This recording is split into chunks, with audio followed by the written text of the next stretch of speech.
여러분 오늘도 주님의 말씀 안에서 이 사순절을 시작하며 주님의 베풀어 주시는 크신 은혜를 함께 누리시기를 간절히 바랍니다. 여러분 이게 뭐죠? 이게 여러분 손 한번 쫙 보실래요? 자기 손 한번 보세요. 내 손 어떻게 생겼나 한번 잘 보세요. 이 손으로 하루 종일 가장 많이 만지고 두드리는 게 무엇일까요? 바로 이 스마트폰입니다. 이 손으로 내가 사랑하는 자녀를 만지는 시간보다 스마트폰을 만지는 시간이 더 많고요. 아침에 일어나자마자 옆에서 자고 있는 남편 뺨을 만지는 것이 아니고 뭐부터 만져요? 스마트폰도 우리가 만집니다. 우리 한국 사람은 참 스마트폰을 잘 사용하시는 것 같아요. 우리 아이들이 태어나서 가르쳐 주지도 않았는데요, 한 2살 정도만 되면 자동적으로 이걸 하더라고요.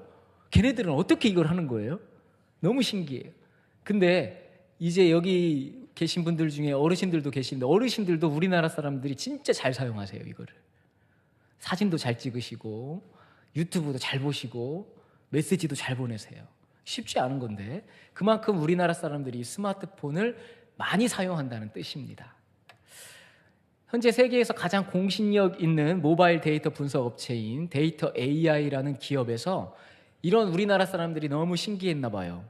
그래서 한국 사람들을 조사한 게 있어요. 통계 보고서를 작성했는데 한국인이 스마트폰을 얼마나 사용하는가 해서 통계 보고를 했어요. 여러분 얼마큼 사용한다고 하냐면 하루 평균 5시간을 이 스마트폰을 사용한답니다.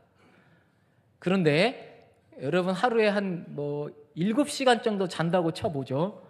24시간 중에 7시간 자면 몇 시간 남아요? 14시간 정도 깨어있단 말이에요. 우리가 14시간 깨어있는데 몇 시간을 이걸 하고 있어요? 5시간을 이걸 하고 있단 말이에요. 5시간 동안 이걸 보고 있는 거예요. 하나님 말씀을 5시간을 보는 게 아니고, 기도하는데 5시간을 쓰는 게 아니고, 이거 보는데 몇 시간이요? 5시간인데 평균이에요. 평균. 그러니까 평균 최소 5시간이에요. 그럼 5시간보다 더 많이 사용한다는 말이에요. 14시간 정도 우리가 눈 뜨고 살아가는데 5시간 이상 스마트폰을 우리가 사용하고 있다는 뜻입니다. 우리 어린 아이들은 아마 가만히 스마트폰 하게 놔두면 아마 하루 종일도 할 거예요. 아마 그만큼 우리가 이 스마트폰을 많이 사용한다는 거예요. 이 스마트폰 세상에서 빠져서 하루 적어도 5시간을 우리가 살아가고 있는데요, 조사를 또 해보니까 스마트폰을 몇 번 1시간 동안 터치하냐 봤더니 1100회를 정도를 터치한다. 이거를 1100번 1시간에 1000번 하려면 1000번 정도 한다. 그러면 하루에 5시간을 터치하니까 하루에 몇 번 이거를 만지는 거예요? 5000번 이상 만지는 거예요. 이거를 5000번 이상 우리가. 여러분 신기하죠? 이제 여기 예배 끝나고 제가 예언 하나 할게요. 예배 끝나면 모두 다 스마트폰을 보실 줄 믿습니다. 아마 그렇게 될 거예요. 이건 어쩔 수 없는 현상이긴 해요. 우리가 이제 이 스마트폰 없이는 인생을 살아갈 수가 없는 시대를 살고 있으니까. 그런데 하루에 3분의 1 이상, 많게는 하루의 반을 스마트폰 세상에서 빠져서 우리가 살고 있다는 것은 좀 심각한 거예요. 그거를 5000번 이상 두드리고 있다는 것을, 터치하고 있다는 것도 이거는 그냥 넘어갈 문제는 아닌 거예요. 이 안에서 우리는 많은 사람들과 연결되어 있습니다. 이 온라인을 통해서 많은 사람들과 이렇게 연결되어 있어요, 우리가. 그런데 이 온라인에서 많은 사람들과 연결되어서 그 사람들과 대화도 나누고 그 사람이 어떻게 사는지도 보고 많은 사람들과 연결되어 있는데, 이 스마트폰을 가지고 살아가는 이 세상에서 왜 이렇게 현대인들에게 우울증이 많을까요? 왜 이렇게 허무함이 많을까요? 번아웃이 많을까요? 그것도 참 신기한 일입니다. 홀로 있기 힘들고 어렵기 때문에 주변의 사람들을 이 스마트폰으로 계속 대화도 나누고 만나고 그러는데도 우리는 허무하고 우울한 인생을 살 때가 많다는 것입니다. 여러분, 오늘부터 사순절 첫째 주일을 시작하며 40일간의 사순절을 시작합니다. 사순절이라고 하면 우리는 흔히 십자가에 달리신 예수 그리스도의 고난과 그 보혈의 은혜를 묵상한다고 말합니다. 습관처럼 우리는 그렇게 알고 있어요. 그런데요, 그냥 그렇게 알고 이 사순절을 여러분이 또 올해도 지나가시면 여러분은 이 사순절 기간에 그 어떤 것 하나 하지 않고 그냥 그저 고난 받으신 예수님 하고 그냥 끝나버린 거예요. 공연부를 외치다가 이 40일의 시간이 다 끝나버린다는 사실입니다. 그래서 우리는 이번 사순절, 우리 교회는 터치 40, 당신의 40일 예수님과 터치하세요 라는 주제로 방금 여러분께 광고해드린 이 두 가지 프로젝트를 통해서 우리의 삶의 자리에서 실제적으로 그저 예수님의 고난을 묵상합니다 라는 말뿐인 사순절이 아니라 실제적으로 우리의 삶의 자리에서 누군가를 터치할 것인가, 이웃을 향한 터치, 그리고 어려운 형편에 있는 청년들을 위한 터치, 그렇게 이웃을 향한 터치와 사랑의 터치 상자를 준비하는 것입니다. 그렇게 내 삶이 십자가와 우리의 삶이 맞닿을 때, 닿을 때, 터치될 때 진짜 여러분의 그리스도인의 생명력이 생기는 것입니다. 그저 사순절이니 잘 보내자, 절제하자, 인내하자 이렇게 보내서는 우리의 생명력 있는 삶을 보여줄 수 없다는 뜻입니다. 그래서 오늘 이 첫 번째 시간 우리는 오늘 말씀의 제목이 무엇인지 아십니까? 사순절 시리즈 1, 터치, 고독에 닿다라는 이 제목으로 하나님 말씀을 함께 나누고자 합니다. 오늘 본문 마태복음 4장 1절은 이렇게 시작됩니다. 함께 읽어보겠습니다. 그때 예수께서 성령에게 이끌리어 마귀에게 시험을 받으러 광야로 가사. 오늘 말씀이 있기 전에 어떤 사건이 있었냐면 예수님이 세례 요한에게 가서 요단강에 가셔서 세례를 받습니다. 세례를 받을 때 하늘의 문이 열리고 하늘에서 음성이 들립니다. 어떤 음성이 들리냐면 이는 내 사랑하는 아들이다. 그런 영광스러운 순간에 예수님이 화려한 궁전이나 예루살렘 성전으로 가실 법한데 어디로 가셨다고 성경은 기록하냐면 광야로 갔다고 기록하고 있습니다.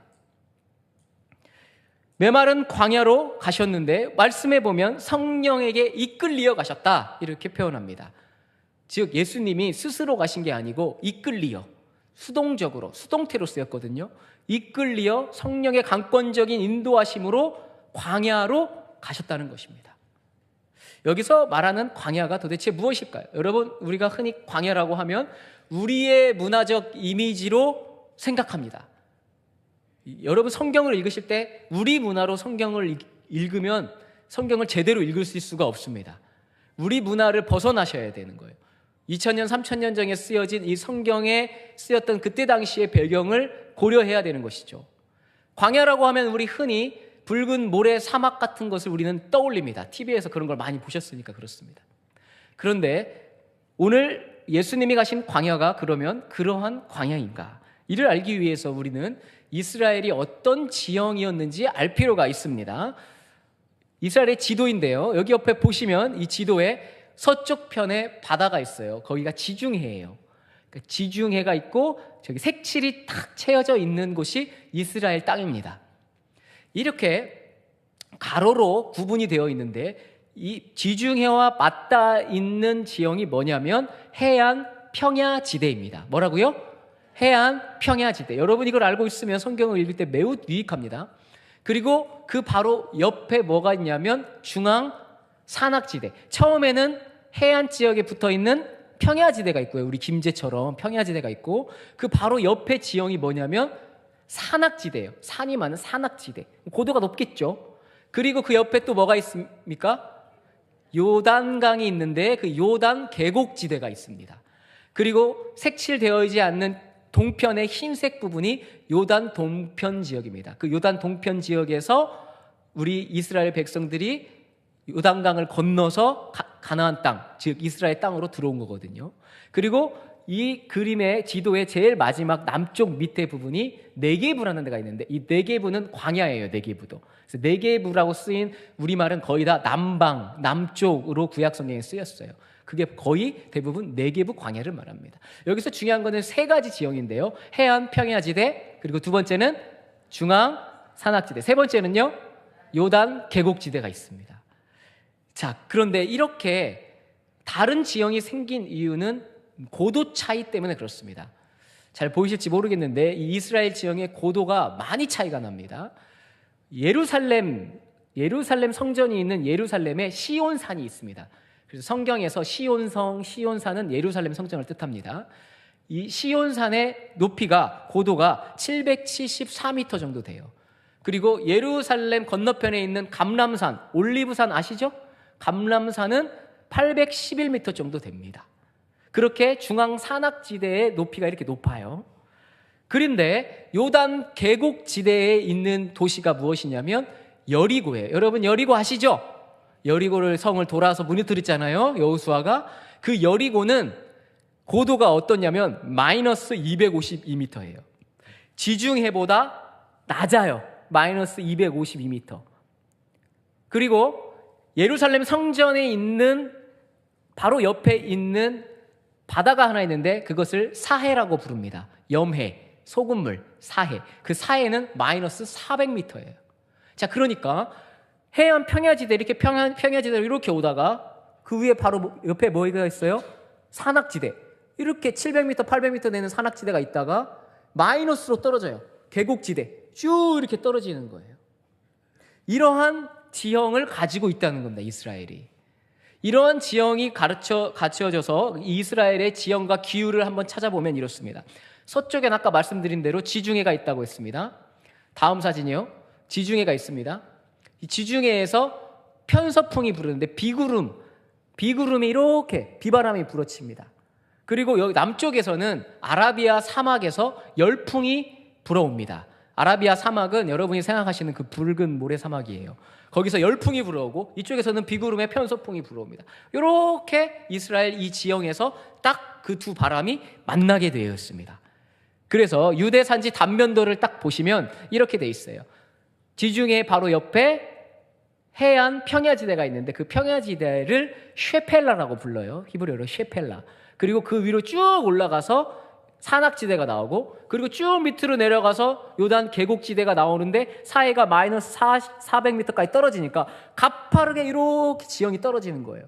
그 지형이 떨어지는 바로 이곳에 무엇이 생겼냐면 편서풍과 열풍이 만나면서 생긴 지대가 하나 있는데 그게 바로 유대 광야입니다.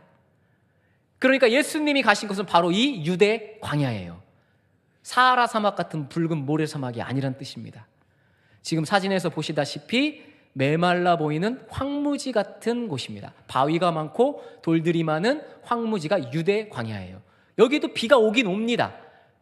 왜냐하면 이 비가 오면 한 10% 정도 유대 광야에 떨어지고 90%는 거의 평야지대와 중앙 산악지대에 다 내리고 여기 산에 딱 부딪혀서 비가 한 10% 정도 떨어지는 거거든요.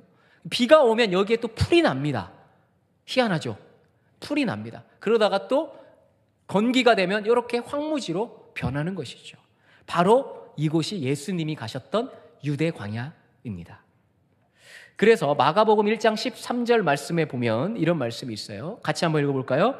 광야에서 40일을 계시면서 사탄에게 시험을 받으시며 들짐승과 함께 계시니 천사들이 수종들더라.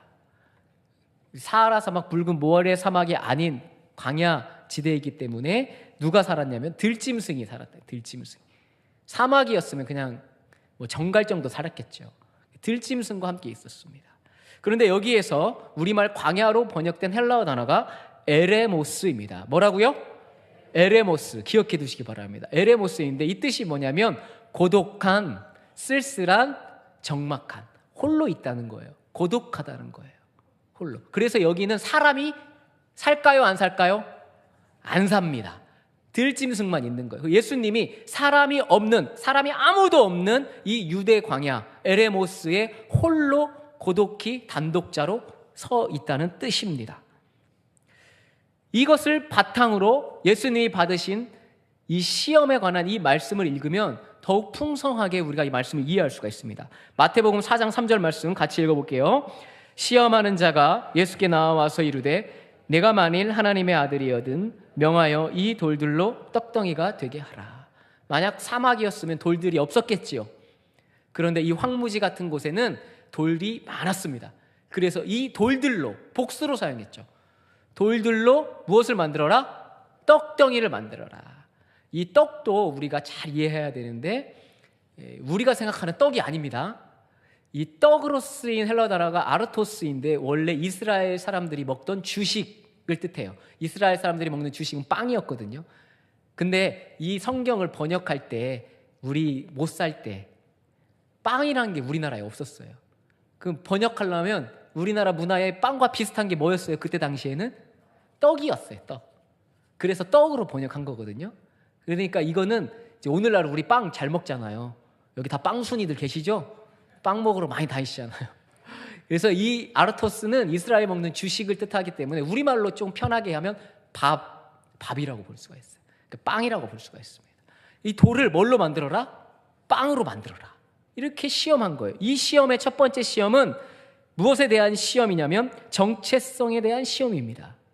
식욕에 관한 문제가 아니에요. 40일 금식했으니까 너 배고프지? 식욕에 관한 질문이 아니에요. 시험이 아니에요.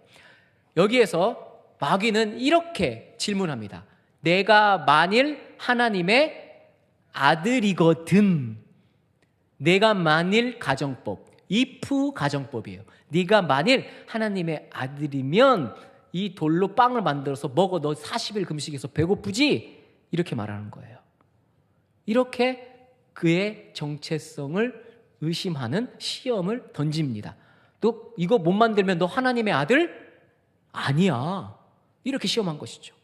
우리도 이러한 유혹을 끊임없이 받습니다. 야, 너 정말 성공한 인생이라면 너 통장에 잔고가 이 정도는 있어야지. 너 정말 능력 있는 부모라면 자녀들 이 정도는 보내야지. 이러한 시험과 유혹이 우리에게도 똑같이 있습니다. 너가 정말 훌륭하다면, 너가 정말 하나님의 자녀라면 이 정도는 해야지 라는 정체성에 대한 시험이 늘 우리 가운데 있다는 겁니다. 그런데 그때 예수님이 이렇게 선포하십니다. 마태복음 4장 4절 말씀, 예수께서 대답하여 이르시되 기록되었을 때, 다 같이 읽을까요? 사람이 떡으로만 살 것이 아니요 하나님의 입으로부터 나오는 모든 말씀으로 살 것이라 하였느니라 하시니. 아멘. 예수님은 신명기 8장 3절의 말씀을 인용하셔서 사람이 빵으로만 살 것이 아니라, 빵이 생존을 위해서 반드시 필요하지만 이 빵으로만 사는 것이 아니고 무엇으로 산다? 하나님의 말씀으로 산다고 말씀하시는 거예요. 우리의 정체성은 빵 먹는 데 있는 게 아니고 어디에 있다? 하나님의 말씀을 따라가는 삶에 있다는 겁니다. 그렇게 예수님이 말씀하셨어요. 자, 그런데 마귀는 포기하지 않습니다. 두 번째 시험을 하는데 이제 유대 광야에서 장소가 바뀝니다. 어디로 가냐면 예루살렘 성전 꼭대기로 올라갑니다. 아까 예루살렘에 있는 시온산이 몇 미터라고 했냐면 774m 정도 된다고 그랬어요. 근데 거기 예루살렘 성전에 세운 꼭대기로 올라갔으니까 되게 높게 올라간 것이죠. 그렇게 올라가서 이렇게 말합니다. 마태복음 4장 6절, 이르되 내가 만일 하나님의 아들이여든 뛰어내려라. 뛰어내려봐라. 거기서 뛰어내리면 하나님이 천사를 보내셔서 너를 받들어서 하나도 다치지 않게 하실 거야. 이렇게 시험한 것이죠. 그런데 놀라운 것은요, 마귀가 시편 91편 11절과 12절 말씀을 인용해서 시험했다는 거예요. 여러분, 마귀도 하나님 말씀을 인용합니다. 마귀 사탄도 하나님 말씀을 잘 알아요. 이렇게. 그래서 그 말씀으로 논리적으로 인용해요. 너 여기 높은 곳에서 뛰어내려. 내가 만일 하나님의 무엇이거든? 아들이거든. 두 번째 시험은 과시욕의 시험이에요. 무슨 시험이요? 과시욕. 여러분, 이 과시욕이 오늘날 우리 대한민국 사회에 얼마나 많은지 몰라요. 얼마나 그게 강하면 교회 안에도 그 과시욕이 엄청 많이 들어와 있어요.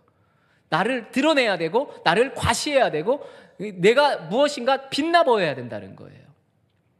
내가 만일 이런 가정법으로 너를 과시하는 인생을 살아야 돼. 그래야 너가 증명돼. 이렇게 유혹하는 겁니다.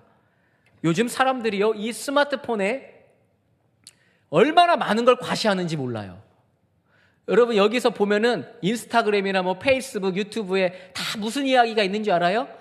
나 이 이쁜 옷 샀다. 좋아 보이지? 나 여행 갔다 왔다. 가고 싶지?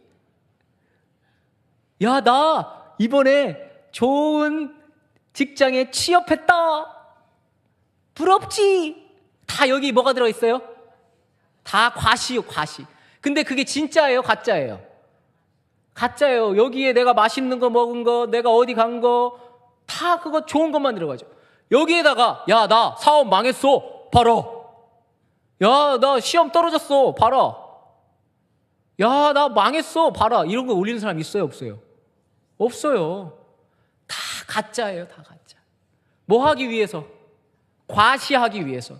나를 드러내기 위해서.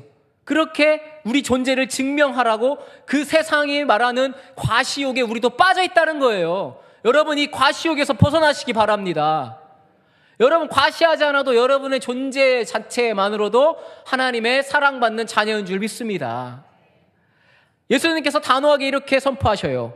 마태복음 4장 7절 시작. 예수께서 이르시되 또 기록하였으되 주 너의 하나님을 시험하지 말라 하였느니라 하시니. 여기서 시험하다라고 쓴 헬라어 단어가 에크페이라조인데요. 이 단어의 뜻이 뭐냐면 끝까지 가보다, 한계점까지 밀어붙여 증명을 요구하다는 뜻이에요. 무슨 말이에요? 너 하나님을 시험해봐. 한계점까지 밀어붙여서 하나님께 요구를 들어달라고 해봐. 그러면 너는 하나님의 자녀일 거야, 이 말이에요. 여러분, 우리가 이렇게 기도할 때도 있잖아요. 하나님, 이때까지 뭐 해주셔야 돼요. 꼭 해주셔야 돼요. 안 해주시면 안 돼요. 이게 위험한 거예요. 이게 하나님을 시험하는 거예요. 내가 요구하는 대로, 내 뜻대로 하나님을 조종해서 내가 원하는 타이밍에, 내가 원하는 방식으로 하나님이 해주지 않으시면 하나님이 안 계신 거예요. 하나님을 그렇게 증명하라고 시험하는 거예요. 이거는 믿음이 아니고 불순종입니다. 하나님을 끝까지 밀어붙여서 내 것을 요구하는 것이죠. 이것이 바로 하나님께서 거부하신, 물리치신 시험의 내용인 거예요. 그런데요, 마귀는 포기하지 않습니다. 세 번째 시험, 이제 또 무대를 바꿨어요. 어디로 바꿨냐면 천하만국을 보여줍니다. 우주, 이 세계 천하만국을 보여주면서 이렇게 말합니다. 4장 9절 말씀 다 같이 시작. 이르되 만일 내게 엎드려 경배하면 이 모든 것을 내게 주리라. 이 천하만국을 다 보여주면서 나한테 절 한번 하면 어떻게 하겠다고요? 다 주겠다. 너 세상의 왕으로 왔잖아. 인류의 왕으로 온 거 내가 알아.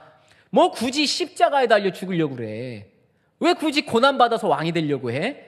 나한테 절 한번 하면 그냥 이거 모든 것을 다 줄게. 너에게 소유하게 해줄게. 이렇게 말한 거예요. 세 번째 유혹은 소유욕의 시험인 거예요. 이 소유욕의 시험 가운데 우리도 살아갑니다.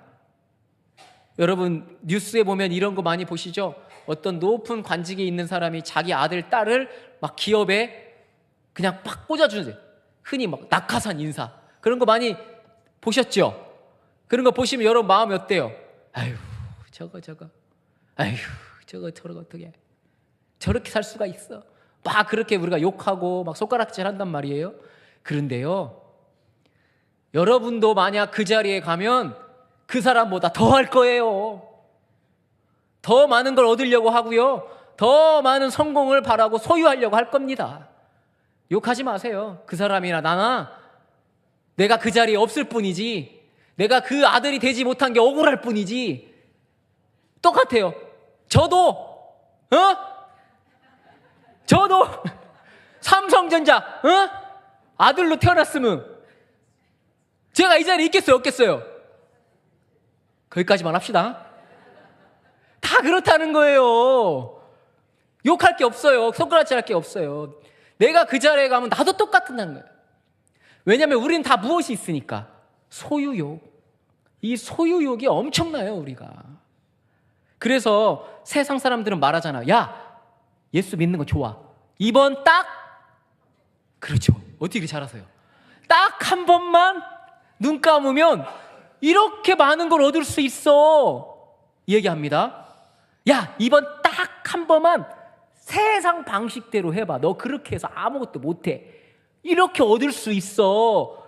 우리에게 그렇게 세상은 말합니다. 여러분이 그러한 유혹 가운데 놓여 있을지라도 그 소유욕의 시험에 빠지지 않기를 간절히 바랍니다.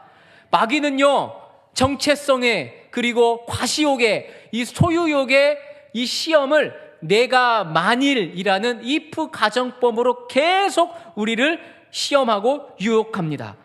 그 유혹의 본질은 무엇이냐? 바로 이것이에요. 내가 만일 성공한다면 하나님께 사랑받는 자녀일 거야. 내가 만일 사람들한테 인정받고 박수 받는다면 너는 가치 있는 사람이야. 내가 만일 이 높은 곳에서 멋지게 뛰어내리면, 그리고 착지한다면 너는 진짜야. 이런 말을 우리는 듣고 삽니다. 그런데요, 이것을 반대로 한번 생각해 보세요. 반대로. 내가 만일 성공하지 못하고 실패한다면 나는 하나님께 사랑받는 자녀가 아니야. 내가 만일 사람들에게 박수받지 않고 인정받지 못한다면 너는 가치 있는 사람이 아니야. 내가 만일 뛰어내려서 착지를 못한다면 너는 가짜야. 여러분, 우리가 이런 인생을 살고 있다는 겁니다. 이 if, 내가 만일이라는 가정법의 덫에 걸려들면 우리는 남들에게 인정받기 위해서 살아야 돼요. 내 존재는 어떻게 증명하느냐? 내가 소유하는 것에 의해서 증명되는 거예요. 그럼 그걸 소유하지 못하면 나는 가치 없는 사람이고요. 나는 인정받지 못하면 나는 하나님 사랑받는 사람이 아니에요. 여러분, 그런 말들 많이 들으시죠? 야, 예수 믿는 사람들이 왜 이렇게 잘 못 사냐? 고난받냐? 당연한 거예요. 예수 믿는 거는 고난의 길이에요. 사순절이 무엇입니까? 예수님 걸어가신 십자가 고난을 나도 따라가겠다고 지키는 40일이거든요. 고난 받는 거예요. 무엇인가 존재를 증명하려고 과시하고 소유해야만 내 가치가 인정받는 게 전혀 아니라는 것입니다. 여러분들, 한 권의 책을 소개해드리고 싶어요. 제가 정말 좋아하는 책 중에 하나인데요. 제목이 뭐냐면 미움받을 용기라는 책입니다. 이 책은 알프레드 아들러라는 개인 심리학의 창시자를 연구해서 일본의 작가인 기시미 이치로와 고가 후미타케가 지은 책입니다. 그러니까 알프레드 아들러의 개인 심리학에 관한 책이에요. 매우 좋은 책인데요. 여러분 꼭 나중에 한번 읽어보시기를 추천드립니다. 이 책에서 이렇게 말합니다. 인간의 모든 고민은 인간관계에서 비롯된다. 타인에게 인정받으려는 욕망, 즉 인정 욕구를 버려라. 남의 시선에 내 삶을 맞추지 않을 때 비로소 자유가 시작된다. 남의 시선에 내 삶을 맞추지 않을 때 무엇이 시작된다고요? 비로소 자유가 시작된다. 이것을요, 오늘날 우리 이 성경적인 의미로 오늘 이 설교에 빗대어서 말씀드리면, 남의 시선에 내 삶을 맞추지 않는 어디로 갈 때, 에레모스, 광야로 갈 때 비로소 무엇이 시작될까요? 자유가 시작되는 것입니다. 우리는 이 스마트폰 속에서 수많은 사람 곁에서 살아갑니다. 수많은 사람에게 인정받기 위해서 살아가는 것이죠. 나 이런 사람이야 과시하기 위해서 살아가는 거예요. 그런데 거기에 있지 말고 어디에 있어라? 에레모스, 광야로 들어가라. 예수님처럼. 이 에레모스라고 쓰인 히브리 단어가 뭐냐면요, 미드바르예요. 광야라는 이 뜻이 히브리어로 미드바르인데요, 이 미드바르라는 뜻이 원래 어디에서 나왔냐면 다바르에서 나왔습니다. 뭐에서 나왔다고요? 다바르. 다바르의 뜻이 뭐냐면 말씀이에요. 뭐라고요? 말씀. 그러면 광야는 곧 무엇이에요? 말씀이에요. 말씀. 고독에 닿다, 광야에 간다라는 것은 무엇을 뜻합니까? 말씀에 닿다라는 거예요. 말씀에 터치되다는 뜻입니다. 예수님께서 이렇게 말씀하셨어요. 마태복음 4장 4절. 사람이 떡으로만 사는 것이 아니요 하나님의 입으로부터 나오는 모든 무엇으로? 말씀으로 사는 것이니라. 아멘. 여러분, 에레모스를 찾아가시기 바랍니다. 그 에레모스를 찾아갈 때 나와 말씀이 닿아서 터치되어서 정말 생명력 있는 그리스도인이 될 것입니다. 사랑하는 교회 여러분, 이 사순절을 시작하면서 여러분과 함께 도전하고 싶습니다. 40일 터치, 이 금주의 실천 미션을 함께 나누고 싶습니다. 스크린 오프 하자는 거예요. 스크린 오프. 세상과의 접촉, 이 스마트폰과의 접촉을 멈추자는 겁니다. 제가 하루에 5시간을 평균 사용한다고 말씀드렸지요. 5시간 모두 다 하지 말자는 얘기가 아니에요. 몇 시간만? 1시간만, 4시간은 해도 돼요. 얼마든지 하세요. 1시간만이라도 스마트폰 자유시간을 가지시기 바랍니다. 1시간만이라도 여러분의 에레모스를 찾아가시기 바랍니다. 1시간만이라도, 아니 10분만이라도 말씀과 닿는, 말씀과 터치하는 이 사순절의 한 주를 보내시기를 바랍니다. 이 무의식적인 터치를 멈추시고 내 영혼의 소리에 귀를 기울이는 에레모스, 그 말씀과 터치되는 고독을 향해 나아가시는 저와 여러분이 되시기를 간절히 바랍니다.